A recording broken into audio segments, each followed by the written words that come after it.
Hi friends, welcome to DSC and TET rapid revision classes.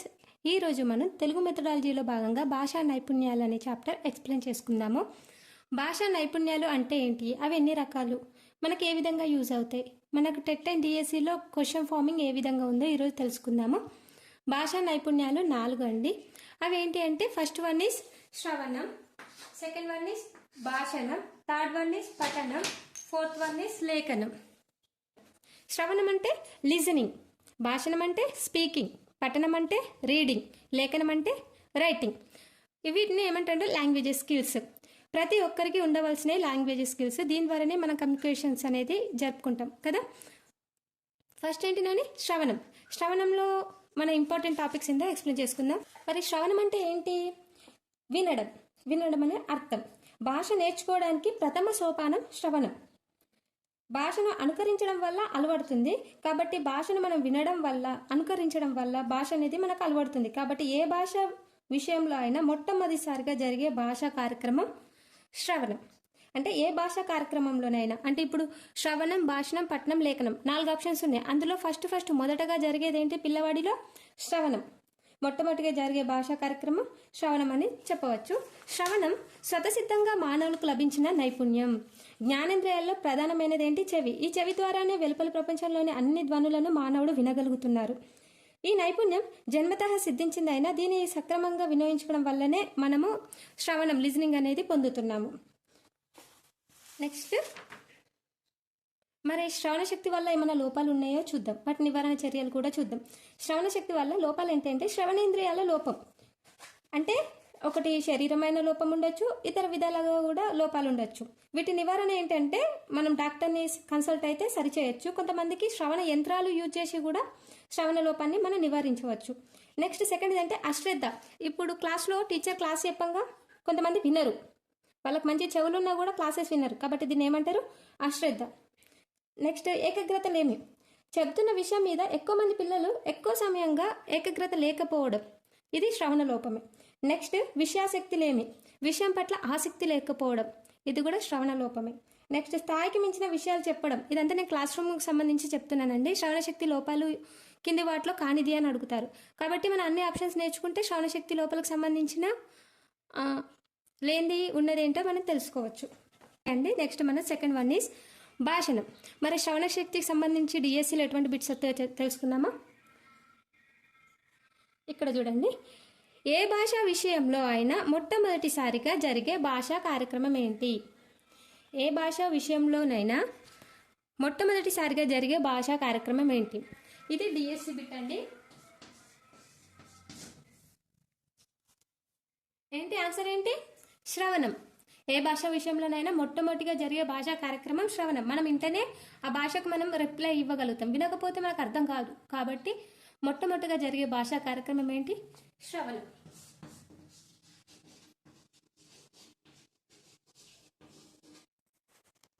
Second one భాషణం. First one ఈ శ్రవణం, second భాషణం. భాషణం అంటే LS. Yes అంటే ఏంటి? స్పీకింగ్. కాబట్టి స్పీకింగ్ అంటే ఏంటో తెలుసుకుందాం. ఒక వ్యక్తి తన అభిప్రాయాలను వాగ్రూపంలో వ్యక్తీకరించడాన్ని భాషణం అంటాం. అంటే వాగ్రూపంలో, మాటల రూపంలో వ్యక్తీకరించడాన్నే భాషణం అంటాం, స్పీకింగ్ అంటాం. మరి వాగ్రూపం అంటే ఏంటి అంటే మాటల్లో వ్యక్తం చేయడాన్ని వాగ్రూపం అంటాం. భాషణానికి మరో పేరు కూడా ఉంది. దీనిని ఏమంటాం? వాచిక చర్య అని అంటాం. మరి వాచిక చర్య అనే పదం ఎక్కడి నుండి వచ్చింది? ఏ ధాతువు నుండి వచ్చింది? వాచిక చర్య అనే పదం వాచ్ అనే సంస్కృత ధాతువు నుండి, వాక్కు, వాచికం అనే సంస్కృత ధాతు నుండి వచ్చింది. వాచిక చర్యకే మరొక పేరు ఏంటంటే సంభాషణ. వాచిక చర్యకే మరో పేరు సంభాషణ అని అంటారు. అంటే మరి సంభాషణ అంటే మీనింగ్ ఏంటి? ఒక వ్యక్తి తనలో తాను మాట్లాడుకోవడం కాదు, అది సంభాషణ అనం. ఎందుకంటే తనలో తాను మాట్లాడుకుంటే సంభాషణ ఎలా అవుతుంది? ఎదుటి వారితో మాట్లాడడం, దాన్నే సంభాషణ అంటాం. అంటే ఇతర వ్యక్తులతో మాట్లాడడాన్ని సంభాషణ అంటాం. దీన్నే వాచిక చర్య, సంభాషణ లేదా భాషణం అని అంటాం. ఓకే. ఉక్త రచన. ఉక్త రచన అంటే ఏంటి? ఉక్తి అంటే మాట, రచన అంటే మాటల కూర్పు, ఉక్తం అంటే మౌఖికం. మరి ఉక్త రచన అంటే ఏంటి? మాటల కూర్పు అనే అర్థం. అంటే చక్కని మాటలను, పదాలను, వాక్యాలను తగిన విధంగా లిఖిత రూపంలో వెల్లడిస్తే అది లిఖిత రచన. దీన్నే మనం ఉక్తం అంటే ఏంటి, మౌఖికం అని వెల్లడిస్తే అది ఉక్త రచన అవుతుంది. దీన్నే వక్తృత్వం అని అంటాం. వక్తృత్వం అని అంటే ఇక్కడ చూడండి, వక్తృత్వ శిక్షణ అని చెప్పాను కదా, దీన్నే వక్తృత్వం అని అంటాం. ఏదైనా ఒక అంశాన్ని కనీసం 2-3 నిమిషాలైనా ఎలాంటి తడబాటు లేకుండా సొంత వాక్యాల్లో ధారాళంగా మాట్లాడితే దాన్నే ఉక్త రచన అంటాం.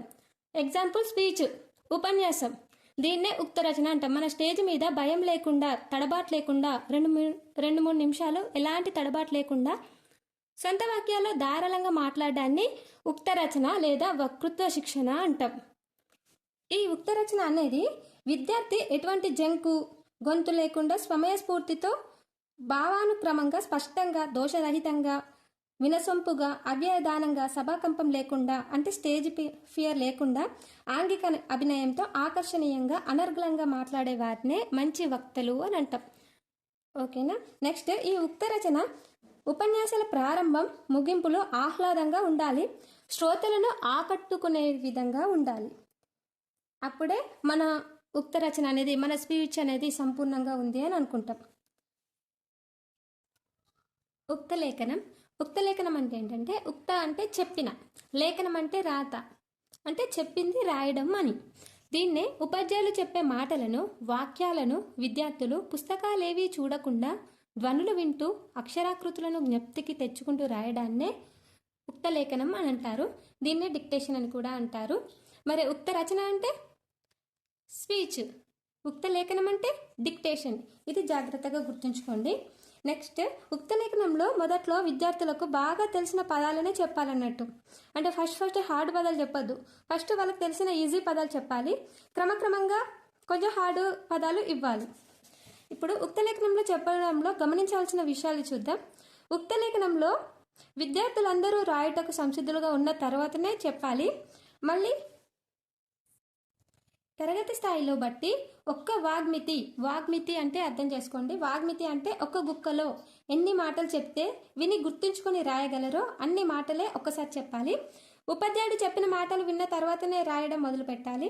రాసిన విద్యార్థులు నిశ్శబ్దంగా ఉండాలి. తాము రాసినట్లు ఉపాధ్యాయునికి తెలపరాదు. కొట్టడం కానీ, చివరి పదాన్ని ఉచ్చరించడం కానీ చెయ్యొద్దు. కొంతమంది విద్యార్థులు తొందరగా అనిపించుకోవడం కోసం అక్షరాలు కుదురుగా రాయక వేగంగా రాస్తుంటారు. అలాంటి వారిని బాగా రాయమని, వేగం తగ్గించమని చెప్పాలి.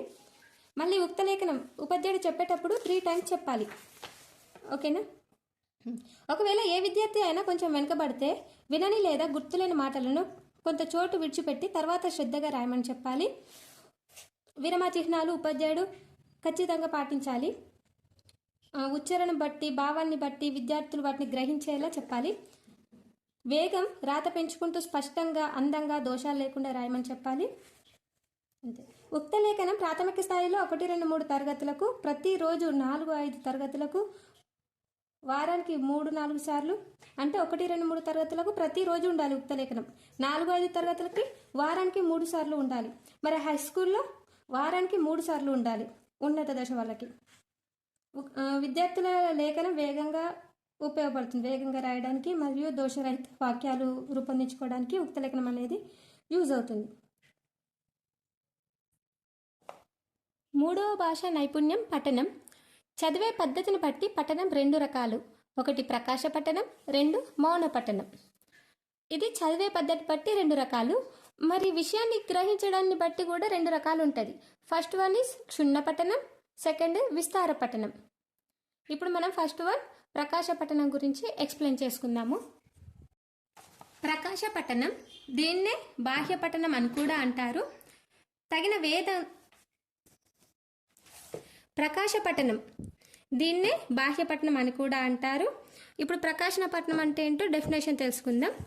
ప్రకాశ పఠనం అంటే లిఖిత రూపంలో ఉన్న అంశాన్ని వాగేంద్రియాల సహాయంతో తగిన వేగంతో తడబాటు లేకుండా వాచు స్వరంతో స్పష్టంగా పఠించడాన్ని ప్రకాశ పఠనం అని అంటారు. దీనికే మరో పేరు బాహ్య పఠనం అని కూడా అంటారు. మరి వాచ పఠనం, బహిర పఠనం అని కూడా అంటారు. ఇప్పుడు ప్రకాశ పఠనానికే 4 పేర్లు ఉన్నాయి. ప్రకాశ పఠనం, బాహ్య పఠనం, వాచ పఠనం, బహిర పఠనం. ఇలా 4 పేర్లు ఉంటాయి, తప్పకుండా గుర్తుంచుకోవాలి. ఈ పఠనంలో, ప్రకాశ పఠనంలో వెరీ వెరీ ఇంపార్టెంట్ టాపిక్ ఏంటంటే చూపు మేర, పలుకు మేర, వాగ్నయమితి అంటే ఏందో తెలుసుకోవాలి. చూపు మేర దీన్నే నయనమితి అంటారు. పలుకు మేర దీనిని వాగ్మితి అంటారు. వాగ్నయనమితి అంటే ఏంటో తెలుసుకుందాం ఇప్పుడు. ఫస్ట్ వన్, చూపు మేర అంటే ఏంటంటే పఠనం నేర్చుకునే ప్రారంభంలో విద్యార్థులు దృష్టి ఒక అక్షరానికే పరిమితంగా ఉంటుంది. అది క్రమంగా పదాలు ఆ పైన వాక్యాలకు విస్తరిస్తుంది. ఒక చూపులో విద్యార్థి ఎంతవరకు చూడగలుగుతాడో దాన్నే చూపు మేర అంటాం. దీనినే నయనమితి అని కూడా అంటారు. ఓకేనా, దీన్నే ఐ స్పాన్ అంటాం ఇంగ్లీష్లో. మరి పలుకు మేర అంటే అట్లాగే ఒక గుక్కలో ఒకసారి అర్థవంతంగా ఉచ్చరించగల అంటే పలకగలిగే పదాల సముదాయాన్ని పలుకు మేర అంటాం. దీన్నే వాగ్మితి అని అంటారు. Okay, next వాగ్నయనమితి. ఒకే సమయంలో చూస్తున్న శబ్దస్థానాన్ని పలుకుతున్న శబ్దస్థానానికి మధ్య ఉన్న అంతరాన్ని చూపు మేర లేదా పలుకు మేర అంటారు. దీన్నే వాగ్నయనమితి అంటాం. ఓకే, సెకండ్ వన్ మౌన పఠనం. మౌన పఠనం అంటే మీ అందరికీ తెలిసిందే, ఏంటంటే సైలెంట్గా చదవడం అని తెలుసు కదా. వాగేంద్రియాలను కదిలించకుండా చూపులను పఠనాంశం మీద నడిపిస్తూ విషయగ్రహణం చేస్తూ మనసులో చదవడాన్ని మౌన పఠనం అంటాం. అంటే మన మనసులో చదవడాన్ని మౌన పఠనం అంటారు. వాగేంద్రియాలకు శ్రమ కలిగించకుండా కేవలం కంటితో మనసుతో మౌనంగా చదవడాన్నే మౌన పఠనం అని అంటారు. అంతే, ఇందులో ఇంపార్టెంట్ ఏం లేదు, డెఫినేషన్ ఒకటే ఇంపార్టెంట్. ఇప్పుడు చదివే పద్ధతిని బట్టి పఠనం 2 రకాలు కంప్లీట్ అయిపోయింది. ప్రకాశన పఠనం, మౌన పఠనం కంప్లీట్ అయిపోయింది. ఇప్పుడు విషయాన్ని బట్టి గ్రహించడం పఠనం 2 రకాలని చెప్పుకున్నాం కదా. అందులో ఒకటి క్షుణ్ణ పఠనం. మరి క్షుణ్ణ పఠనం అంటే ఏంటి? క్షుణ్ణంగా చదవడం అని అర్థం. క్షుణ్ణంగా చదవడం అంటే ఏది వదిలిపెట్టకుండా మొదటి నుంచి చివరి దాకా ఆశాంతం, ఆమూలాగ్రం అంటాం కదా, అలా క్షుణ్ణ పఠనం అంటారు. అంటే ప్రతి అంశాన్ని సవివరంగా చదివేదాన్నే క్షుణ్ణ పఠనం అంటారు. పదే పుస్తకాన్ని క్షుణ్ణంగా చదవడం వల్ల వారి మస్తిష్కాల్లో మొత్తం విషయాన్ని సంక్షిప్తం చేసుకొని ఉంటాం. కాబట్టి న్యాష్ అనే శాస్త్రవేత్త ఏమని చెప్పినట్లంటే కసట బిసటగా వివిధ అంశాలను చదవడం కంటే విషయం ఒక్కటే అయినా క్షుణ్ణంగా చదవడం మేలు అని చెప్పారు. ఇది ఇంపార్టెంట్. ఓకేనా.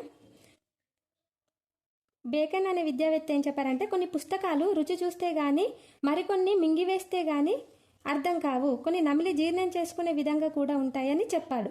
ఎవరు? బేకన్. ఇది గుర్తుంచుకోవాలి. నెక్స్ట్ విస్తార పఠనం. విస్తార పఠనం అంటే ఏంటో చూద్దాం. విస్తార పఠనం అంటే బాహ్య పఠనం ద్వారా కానీ మౌన పఠనం ద్వారా కానీ స్థూల అభిప్రాయాన్ని గ్రహించగల పఠనాన్ని విస్తార పఠనం అంటాం. అంటే స్టోరీ అంతా చదివి కంక్లూజన్ అర్థం చేసుకుంటాం కదా, దాన్నే విస్తార పఠనం అని అంటాం అన్నట్టు. పాఠ్యాంశ విషయాలతో జ్ఞానంతో పాటు భాషా విషయ సాహిత్యాల ఆధారంగా విస్తారణ జ్ఞానాన్ని పొందడాన్నే విస్తార పఠనం అని అంటాము. ఈ జ్ఞానం అనంతమైంది, ఒక సాగరం వంటిది. ఓకేనా. ఎందుకంటే మొత్తం విస్తార పఠనం అంటే మొత్తం చదివి కంక్లూజన్ చెప్పడాన్నే విస్తార పఠనం అని అంటారు. ఇక్కడ ఒక ఇంపార్టెంట్ పాయింట్, క్షుణ్ణ పఠనానికి విస్తార పఠనానికి డిఫరెంట్ ఏంటంటే క్షుణ్ణ పఠనం చేయాలంటే జీవితకాలంలో చాలా తక్కువ పుస్తకాలు మాత్రమే చదవగలుగుతాం. భాషకు ప్రాముఖ్యత ఇవ్వకుండా విషయాన్ని ఎక్కువ ప్రాధాన్యత ఇచ్చి సాధ్యమైనంత ఎక్కువ జ్ఞానాన్ని పొందడానికి వీలైన పుస్తకాలు చదవడాన్ని ఏమంటాం? పఠనం అంటాం. అంటే క్షుణ్ణం అంటే క్షుణ్ణంగా చదువుతాం కాబట్టి తక్కువ సమయం పడుతుంది. విస్తార పఠనం అంటే కంక్లూజన్ అర్థం చేసుకోండి కాబట్టి దానికి భాషకు ప్రాధాన్యత ఇవ్వకుండా విషయానికి ప్రాధాన్యత ఇచ్చాం కాబట్టి ఇది ఎక్కువ పుస్తకాలు చదవగలుగుతాం, తక్కువ టైంలో అయిపోతుంది. ఇదే దీనికి ఉన్న డిఫరెన్స్. 4వ భాష నైపుణ్యం లేఖనం. లేఖనం అనే పదం ఎక్కడి నుండి ఏర్పడిందో చూద్దాం. లేఖనం అనే పదం లింపతి అనే పదం నుంచి లేఖనం ఏర్పడింది. లింపతి అంటే వర్ణాలను పూయడం అని అర్థం. మరి వర్ణం అంటే రంగులు, అంటే రంగులు పూయడం అని అర్థం లింపతి అని అంటే. మరి లేఖనం అంటే డెఫినేషన్ చూస్తున్నాం. వాగ్రూపమైన భాషకు ఒక స్థిరమైన రూపం కల్పించడాన్నే లేఖనం అని అంటారు. ఈ లేఖనం 2 రకాలు. ఒకటి దృష్టలేఖనం, నెక్స్ట్ ఉక్త లేఖనం. దృష్టలేఖనం అంటే ఏంటో చూద్దాం. దృష్టలేఖనం అంటే మీకు ఎవరికైనా తెలుసా? దృష్టలేఖనం అంటే చుచిరాత తెలుసు కదా, అంటే దస్తూరి, మంచి దస్తూరి అలవడేటట్లు చేయడాన్ని చుచిరాత మనం యూజ్ చేస్తాం కదా, దాన్ని కాపీ రైటింగ్ లేదా ఒరవడి మేలుబంతి అని కూడా అంటారు. అంటే దృష్టలేఖనం అంటే ఏంటి? చుచిరాత. దీనివల్ల విద్యార్థుల అక్షరాలు స్పష్టంగా, అందంగా, కుదురుగా, వరుసల్లో క్రమమైన పంక్తుల్లో రాయడానికి అలవడతాయి. పదానికి మధ్య వ్యత్యాసం ఇస్తూ అందంగా రాసేటట్టు చేస్తారు. దీన్నే దృష్టలేఖనం అని అంటారు. ఇదే చుచిరాత. దీనినే మేలుబంతి, ఒరవడి లేదా కాపీ రైటింగ్ అని కూడా అంటారు. ఉక్త లేఖనం అంటే ఏంటో తెలుసుకుందాం. ఇంతకుముందు చెప్పాను. ఉక్త లేఖనం అంటే ఉక్తం అంటే చెప్పిన, లేఖనం అంటే రాత అనే అర్థం. ఉక్త లేఖనం అంటే ఉపాధ్యాయుడు చెప్పిన మాటలను, వాక్యాలను కానీ పుస్తకాల్లో చూడకుండా ధ్వనులను వింటూ రాయడాన్ని ఉక్త లేఖనం అంటారు. దీన్నే డిక్టేషన్ అని కూడా అంటారు. ఓకేనా. ఉక్త రచనకి ఉక్త లేఖనం, దృష్ట లేఖనం ఇవి చాలా ఇంపార్టెంట్, గుర్తుంచుకోండి. ఈ వీడియో మీకు నచ్చినట్టయితే లైక్ చేయండి. మీ ఫ్రెండ్స్కి తప్పకుండా షేర్ చేయండి, లైక్ చేయండి, హైప్ ఇచ్చి ఎంకరేజ్ చేయండి. Thank you.